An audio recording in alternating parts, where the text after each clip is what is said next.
So, with the Inazuma Chronicled Wish being on the way, there's one big question floating around.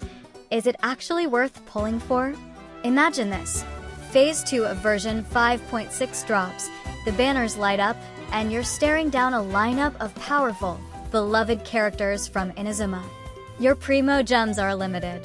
You need to make a choice. And not just any choice. The right choice. Because if you get it wrong, well, let's just say you might be stuck with a pretty wallpaper character while everyone else is soaring through spiral abyss floors. But don't worry, I've got you covered.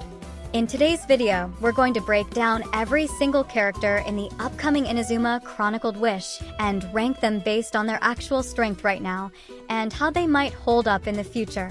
This is not a waifu or husband list. This isn't a "oh, I love her voice actor so she's S-tier" ranking. No, this is cold, hard meta with a little sprinkle of future-proofing. Especially with the Scoffier coming soon, who might just flip the script on a few team comps. Let's get into it. Let's start strong with Ayaka, the ever-reliable cryo sword user from the Kamisato clan. Since her release, she's consistently delivered massive cryo damage through her iconic burst, which shreds groups of enemies in freeze comps. She's smooth to play, satisfying to build, and very plug-and-play friendly even if you're not some sweaty min-maxer. That said, her burst does cost 80 energy. That's no joke. Without enough energy recharge, she can feel sluggish. What keeps her from joining the absolute top tier is exactly that energy economy and the potential future competition. A Scoffier could push her up again with a new freeze meta, but we also know Skirk is lurking just around the corner in 5.7, and she might shift the cryo hierarchy drastically. So where does Ayaka sit? She's still A tier. Powerful, consistent, and future compatible, but no longer the uncontested queen of cryo DPS. Next is Ayato, and yeah, this one's gonna sting for some people. Ayato is incredibly easy to use. Press E, slash things into ribbons, and walk away looking fancy. He has some AoE capabilities and slots decently into certain Hydro reaction teams. But here's the thing, decent just isn't enough anymore. In a world with Furina, Nuvolette, and top-tier Hyper Bloom teams, Ayato doesn't bring anything you can't get better from someone else. Sure, he's stylish. And yes, he's fun. But from a performance perspective, he just doesn't justify a 5-star slot unless you're in love with his aesthetic. Sadly, that lands him down in the C tier not because he's useless, but because in the current and upcoming meta, he lacks a niche that truly makes him shine. Now we come to Yoimiya, and this one is a bit more complicated. Yoimiya is a blast to play. Her normal attacks melt through bosses and elites. Her pyro application is fast, and her playstyle is simple, fluid, and beginner-friendly. For single-target content, she actually holds up surprisingly well. But let's be real, Genshin is not a one-target game. The Spiral Abyss demands AoE, and Yoimiya, for all her strengths, just doesn't have it. All of that said, she can work in the right team. Yunjin, Xingqiu, and Zhongli, for example, give her the support she needs to clear content. But it's hard to recommend her over better pyro units like Hu Tao, Liney, or Arlecchino. So she settles into the B tier. Still strong in her niche, but limited by design. Let's shift gears to Chiori, who's one of the most recent additions and one of the most underrated. Chiori is a Geo Sword user with a fascinating kit. She summons dolls that deal off-field Geo damage, scales with DF, and synergizes with constructs like Zhongli's Pillar. In Mono Geo teams, she pops off. Her damage is consistent, her rotation is smooth, and she rarely needs field time. Her big issue?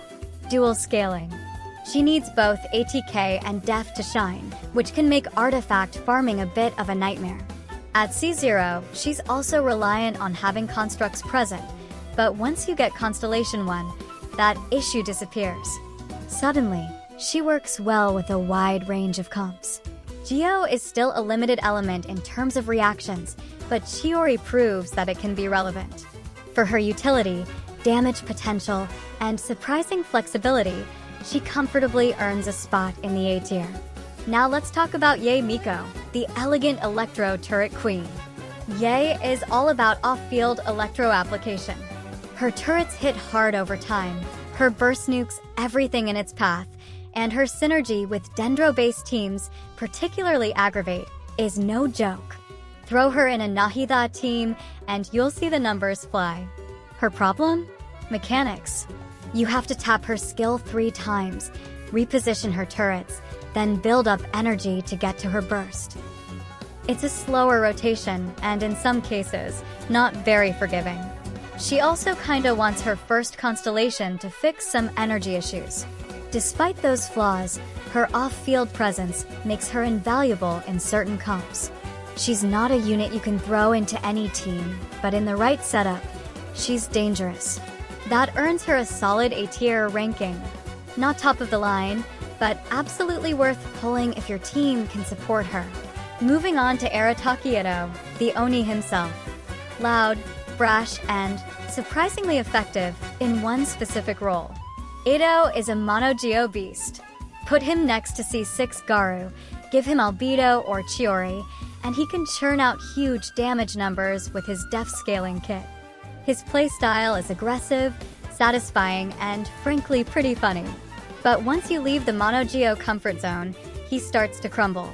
Geo still lacks transformative reactions, and outside his niche, Itto has zero flexibility. Navia now exists and fills similar team roles, but with better team building and more adaptability. That's the real killer. Itto hasn't been power crept entirely, but Navia made his world smaller. He's still a good unit, but a niche one. That's why he lands in the B tier. A strong pick if you have the right tools, but limited in overall impact. Now let's get to Kokomi, the healer who was mocked at release, and is now one of the most irreplaceable supports in Genshin. Kokomi's Hydro application is consistent and wide-ranging. Her healing is constant, scaling with HP, and her burst lets her deal a bit of extra damage, especially if you equip her with Ocean-Hued Clan. But her biggest value lies in team synergy. Freeze teams, Bloom comps, Electrocharged, she enables them all and keeps your team alive through everything. The only downside? Her cooldowns can be a little long, and her personal damage is low. But honestly, that's a small price to pay for a unit that can carry your entire squad's survivability. She isn't flashy, but she's foundational. For her role as a top-tier enabler and universal healer, Kokomi is a rock-solid A-tier pick. And finally, we reach the top. Kazuha. This man is the meta. He's not just a swirl bot, he's a team amplifier. He controls crowds, enhances reactions, and offers seamless rotation compatibility. Yes, a Nemo doesn't swirl Geo or Dendro, but let's be real, that's like blaming an archer for not swinging a sword. Kazuha doesn't care. His value is so high across the board that those two elements don't even matter. He lifts every team he's in. No exaggeration. For all that and more, Kazuha stands alone at the S tier. If you don't have him yet, this banner might be the best opportunity you've had in a long time. But of course, everything said in this video is just my opinion. Genshin is constantly evolving. A new artifact set, weapon, or support unit can flip the script overnight. Pull who you like, build who you enjoy, and play how you want. Thanks for watching. I hope this helped you decide where to throw your wishes. May your pulls be early, your artifacts be cracked, and your regrets be non-existent. See you in the next one.